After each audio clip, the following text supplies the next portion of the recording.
Summer heat ను cool shades తో beat చేయండి. Mister Opticals mister cool offer up to 75% off in summer glasses. నమస్తే, welcome to Suman TV. నేను మీ Sai Bhairi. IPL 2026లో ఎలిమినేటర్ మ్యాచ్ కూడా జరగబోతుంది. ఆల్మోస్ట్ క్లైమాక్స్కి వచ్చేసింది. సో ఎలిమినేటర్ పోర్లో ఎస్ఆర్హెచ్ వర్సెస్ ఆర్ఆర్ తరబలబోతుంది. న్యూ చండీగఢ్ వేదికగా జరగబోతున్నటువంటి మ్యాచ్లో ఓడినటువంటి టీం టోర్నమెంట్ నుంచి నిష్క్రమిస్తుంది. గెలిచిన టీం క్వాలిఫైర్ 2లో ఆడేటువంటి అవకాశం ఉంటుంది. కాబట్టి చాలా కీలకమైనటువంటి మ్యాచ్ ఇది. ఎస్ఆర్హెచ్ ఆడబోతుంది కాబట్టి మ్యాచ్లో మరి పోర్ ఎలాగా ఉండబోతుంది, ఎవరు గెలిచే అవకాశం ఉంది, మ్యాచ్కి సంబంధించిన పూర్తి అనాలిసిస్ తెలుసుకునేటువంటి ప్రయత్నం చేద్దాం. మనతో పాటు స్పోర్ట్స్ అనలిస్ట్ సేచ్ వెంకటేష్ గారు ఉన్నారు. సార్ నమస్తే. సార్ నమస్తే సార్. సార్, ఎలిమినేటర్లో మన ఎస్ఆర్హెచ్ టీం ఆడుతుంది. అదేవిధంగా వైభవ్ సూర్యవంశీ హాట్ ఫేవరెట్గా ఉన్నాడు. దాంట్లో ఈ రెండు టీంలు పోటీ పడబోతున్నాయి. ఎలా ఉండబోతుంది మ్యాచ్? ఎలిమినేటర్లో గెలిస్తే మీరు నెక్స్ట్ రౌండ్కి వెళ్తారు, క్వాలిఫైర్ 2 ఆడతారు, లేకపోతే ఇంటికి వెళ్ళిపోతారు. సో చాలా టఫ్ రూట్ ఇది. ఎందుకంటే 3 నాకౌట్ మ్యాచ్లు ఆడాలి. మీరు టైటిల్ గెలవాలంటే ఎలిమినేటర్ గెలవాలి, క్వాలిఫైర్ 2 గెలవాలి అండ్ ఫైనల్ గెలవాలి. 3 నాకౌట్ మ్యాచెస్ అంటే క్వార్టర్ ఫైనల్, సెమీఫైనల్, ఫైనల్ అన్నట్టుగా ఉంటాయి. సో టఫ్ రూట్ ఇది. క్వాలిఫైర్ 1 ఆడే టీంకి బెటర్ ఛాన్సెస్ ఉంటాయి. బట్ మనకు తెలుసు కదా, SRH is the only team. ఇప్పటివరకు ఐపీఎల్ హిస్టరీలో సన్ రైజర్స్ ఒకే ఒక టీం ఏంటంటే వాళ్ళు ఎలిమినేటర్ ఆడుతూ కూడా టైటిల్ గెలిచారు. 10 ఏళ్ల క్రితం, సరిగ్గా 10 ఏళ్ల క్రితం 2016లో ఎలిమినేటర్ ఆడి టైటిల్ గెలిచిన ఏకైక టీం. సో మళ్ళీ దాన్ని రిపీట్ చేయడానికి ఎస్ఆర్హెచ్ ప్రయత్నం చేస్తుంది.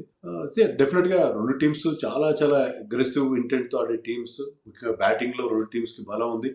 రెండు టీంల్లో ఇద్దరు ఎక్స్ఫాక్టర్ ప్లేయర్స్ ఉన్నారు. ఒకరు అభిషేక్ శర్మ, మరొకరు వైభవ్ సూర్యవంశీ. నన్ను అడిగితే ఏంటంటే వీళ్ళిద్దరిలో ఎవరు బాగా ఆడతారు, ఎవరు బెటర్గా పర్ఫామ్ చేస్తారు. ఎందుకంటే వాళ్ళిద్దరిలో ఎవరు కుదురుకున్న వాళ్ళు సెంచరీ చేయాల్సిన పని లేదు. 60-70 రన్స్ చేసినా కూడా ఎంత ఇంపాక్ట్ఫుల్గా చేస్తారంటే అది అవతల టీంని కంప్లీట్గా డౌన్ చేసేస్తుంది. సో అందుకని వాళ్ళిద్దరి మీద డిపెండ్. ఎవరు బాగా ఆడితే వాళ్ళ టీం గెలుస్తుంది అన్నట్టుగా నాకు అనిపిస్తుంది. ఇక్కడ అభిషేక్ శర్మకు ఒక అడ్వాంటేజ్ ఉంది. Abhishek Sharma is from Punjab. ఈ మ్యాచ్ కూడా చండీగఢ్లో జరుగుతుంది. కొత్త స్టేడియం అయినప్పటికీ అక్కడ అతను హోమ్ కమింగ్ లాట్. సో అది అతనికి ఒక కొంత అడ్వాంటేజ్గా కూడా ఉండే అవకాశం ఉంది. సో రెండు బ్యాటింగ్ విభాగాలను కనుక పరిశీలిస్తే ఏ జట్టు కొంత స్ట్రాంగ్గా ఉందని చెప్పాలి. రెండు సైడ్ విధ్వంసకరమైనటువంటి బ్యాటర్లే ఉన్నప్పటికీ కూడా ఈ మ్యాచ్లో కొంత ఎక్కువ ఎడ్జ్ కనిపిస్తున్నటువంటి బ్యాటింగ్ లైనప్ అంటే ఏం చెప్పొచ్చు? డెఫినెట్గా ఎక్కువ ఎడ్జ్ బ్యాటింగ్లో మనకి ఎస్ఆర్హెచ్లోనే ఉంది. ఎందుకంటే ఎస్ఆర్హెచ్లో మీకు టాప్ 3 మీద వాళ్ళు డిపెండ్ అవుతారు. మీరు కనుక అక్కడ చూస్తే ఆర్ఆర్ కనుక చూస్తే the depend on Vaibhav Suryavanshi, Yashasvi Jaiswal and Dhruv Jurel. కానీ ఇక్కడ అలా కాదు. ఇక్కడ టాప్ 3 చాలా బాగుంది. Abhishek, Travis Head and Ishan Kishan. Plus 4లో ఉన్న Klaasen probably the best number 4 in the entire tournament. Number 4గా అతను ఆరెంజ్ క్యాప్ రేస్లో కూడా ఉన్నాడు. చాలా చాలా అద్భుతంగా ఆడుతున్నాడు. సో ఈ నలుగురు ఉన్నారు. ప్లస్ నితీష్ కుమార్ రెడ్డి కూడా మంచి ఫినిషింగ్ టచ్ ఇస్తున్నాడు. సో బ్యాటింగ్లో వీళ్ళకున్న డెప్త్ మనకి ఆర్ఆర్లో కనబడదు. ఆర్ఆర్లో ముగ్గురు బాగా ఆడుతున్నారు. వాళ్ళ కెప్టెన్ రియాన్ పరాగ్ 1-2 ఇన్నింగ్స్ మాత్రమే బాగా ఆడాడు. అలాగే మిగతా బ్యాటింగ్ ఎవరు కూడా, షానకా కానీ మిగతా వాళ్ళు ఎవరు ఆడినా కూడా వాళ్ళకి అంత కాన్ఫిడెంట్గా, జడేజా కొంత లిటిల్ కంట్రిబ్యూషన్స్ ఉన్నాయి. కానీ మీకు ఒక టాప్ 3 కనుక అవుట్ చేస్తే మీకు ఈజీ అయిపోతుంది రాజస్థాన్ విషయం. So I think SRH batting has more depth compare to RR అని చెప్పాలి. సో బౌలింగ్ విభాగానికి వెళ్తే అక్కడ ఏ టీం స్ట్రాంగ్గా ఉందని చెప్పచ్చు సార్? ఆర్ఆర్ కంటే ఆర్చర్ లాంటి మంచి సీమర్ కనిపిస్తున్నాడు. హైదరాబాద్కి కొత్త బౌలర్లు వచ్చి కొంత మంచి కంబ్యాక్ ఇచ్చినా కూడా మరి అది ఎలిమినేటర్లో నిలబడుతుందా? ఆర్ఆర్కున్న ప్రధానమైన strength Jofra Archer form. Jofra Archer tournament బాగా స్టార్ట్ చేశాడు. మధ్యలో కొంత స్లంప్ కనిపించింది అతను బౌలింగ్ ఫామ్లో. కానీ లాస్ట్ మ్యాచ్లో అతను ఒక ఆల్రౌండ్ పర్ఫార్మెన్స్ ఇచ్చి బ్రహ్మాండంగా వికెట్లు తీశాడు, రన్స్ కూడా చేశాడు.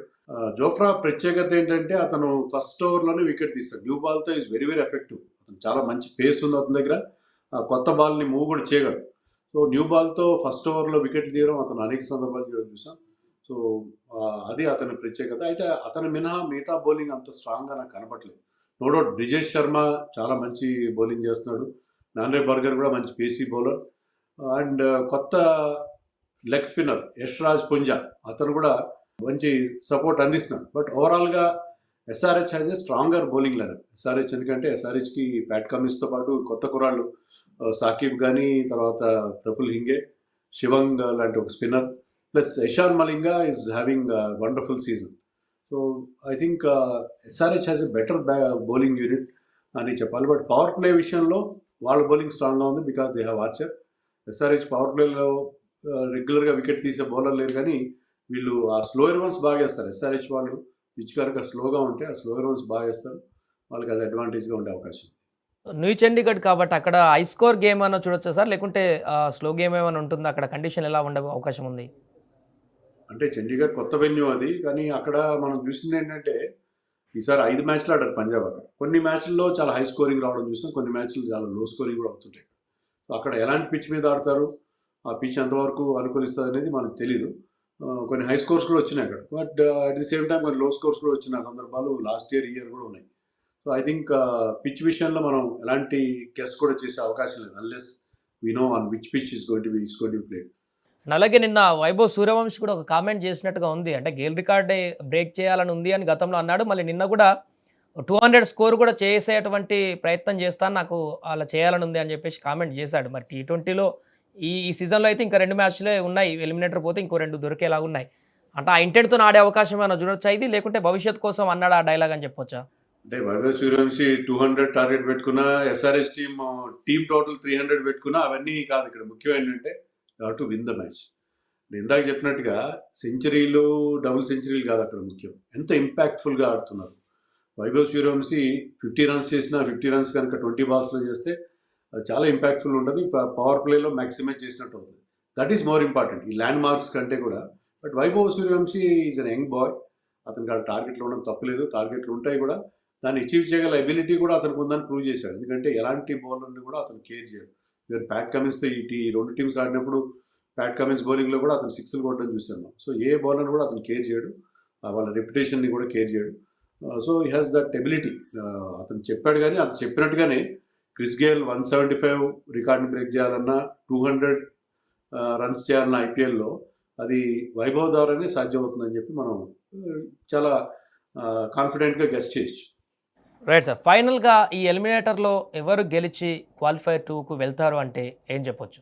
అంటే ఎస్ఆర్హెచ్కి ఆల్రౌండ్ స్ట్రెంత్ ఉందని నాకు అనిపిస్తుంది. ఇప్పుడు చాలామంది అక్షర్ పటేల్ని మొన్న వాళ్ళు ఆడిన ఆఖరి మ్యాచ్లో అడిగారు, ఢిల్లీ కెప్టెన్ అడిగారు, ఏ టీమ్ ఈసారి ఐపీఎల్ గెలవచ్చు అని మీరు అనుకుంటున్నారంటే he has picked up SRH. Ravichandran Ashwin ఈసారి ఐపీఎల్ ఆడలేదు, రిటైర్ అయ్యారు. కానీ అతను కూడా ఏమన్నాడంటే ఈసారి most impressive team SRH title కొట్టే అవకాశం ఉందని అన్నాడు. సో చాలామంది ఎస్ఆర్హెచ్ని ఈసారి ఫేవరెట్గా భావిస్తున్నారు. Because they are playing very good brand of cricket. Batting ఎప్పుడు స్ట్రాంగ్ అయ్యేవారు. బౌలింగ్లో కూడా ముఖ్యంగా సాకిబ్, ఇషాన్ మలింగ వీళ్ళు చాలా స్కిల్ఫుల్ బౌలింగ్ చేస్తున్నారు.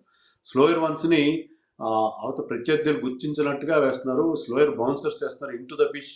దే ఆర్ డూయింగ్, అంటే మిడిల్ ఓవర్స్లో they are squeezing the runs. Middle ఓవర్స్లో చాలా చాలా ఎఫెక్టివ్ బౌలింగ్ చేస్తున్నారు. మిడిల్ ఓవర్స్ ఎప్పుడు కూడా చాలా ఇంపార్టెంట్.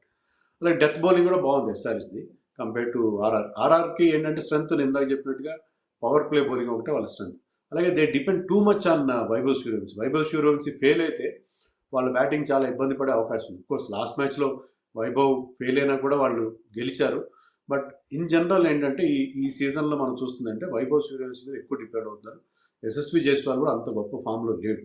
వెరాజ్ ఇక్కడ చూస్తే ఏంటంటే క్లాసన్ కానీ, అభిషేక్, ఇషాన్ కిషన్ ముగ్గురు ఫామ్లో ఉన్నారు. ట్రావిస్ హెడ్ ఒక్కడే కాస్త సరైన ఫామ్లో లేడు. నితీష్ రెడ్డి మంచి ఫినిషింగ్ టచ్ ఇస్తున్నాడు, బౌలర్గా కూడా షైన్ అవుతున్నాడు. సో ఈ టీంకి ఉన్న strength and they have a very very experience captain in Pat కమిన్స్కి ఇలాంటి నాకౌట్ మ్యాచ్లు ఎలా గెలవాలో తెలుసు. ఆస్ట్రేలియన్స్ ఉన్న ప్రత్యేకత ఏంటంటే they play very well in knockout and they plan very well in knockout matches. So ఆ ప్లానింగ్ ఉంటుంది. నాకౌట్ మ్యాచ్లు ఎలా గెలవాలనేది ఆస్ట్రేలియన్ క్యాప్టెన్స్ తెలిసినట్టుగా మిగతా వాళ్ళు తెలిసే అవకాశం లేదు. కాబట్టి I feel that SRH has a distinct advantage. చాలా అడ్వాంటేజ్ ఉంది.